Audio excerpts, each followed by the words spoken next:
বন্ধুরা, আপনারা সবাই কেমন আছেন? আমি আপনাদের সঙ্গে আছি আজকে পুলক। আমি আপনাদের সঙ্গে একটি বইয়ের রিভিউ করতে নিয়ে এলাম। আজকের বইটি হচ্ছে কলিকাতার ইতিবৃত্ত। প্রাণকৃষ্ণ দত্ত সম্পাদনা এবং টিকা লিখেছেন শ্রীমান কৌশিক মজুমদার। বাংলা ভাষার কলকাতার প্রথম প্রামাণ্য ইতিহাস এটা।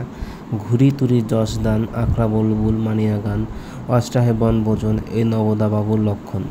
এটা কলকাতার মূল্য হয়েছে 700 টাকা, যা বাংলাদেশি টাকায় প্রায় 1000 টাকার কাছাকাছি।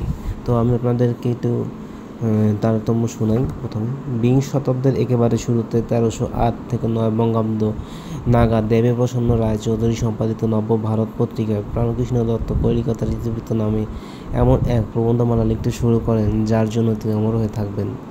এর অনিয়মিত 14টি কিস্তি এক অচেনা কলকাতাকে আমাদের সামনে তুলে ধরে, যেখানে কলিকাতার উৎপত্তি স্থান, নামের ইতিহাস, প্রাচীন পারিবারিক গীতিকথা, রাস্তাঘাট, স্থান, জীবদ্দশা পাননি। 80-র দশকের শুরুর দিকে চিত্তরঞ্জন রায়ের ভূমিকা সমৃদ্ধ হয়ে কলিকাতার ইতিবৃত্ত নামে 2টি মলাদে প্রাণকৃষ্ণের সবকটি লেখা প্রকাশ পায়। 10 বছর বাদে দেবাশিস বসু এই বইটিকেই পুনরায় ছেপেন অন্যান্য নামে এবং বইটির নাম দাঁড়ায় কলিকাতার ইতিবৃত্ত ও অন্যান্য রচনা।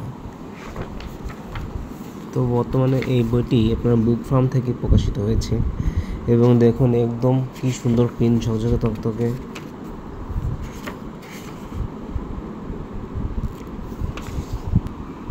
কলিকাতা কলিকাতা কলকাতা, ক্যালকাটা আর কলিকাতা নিয়েই উৎসাহী সকল পাঠকদের জন্য প্রকাশিত হয়েছে এই বইটি।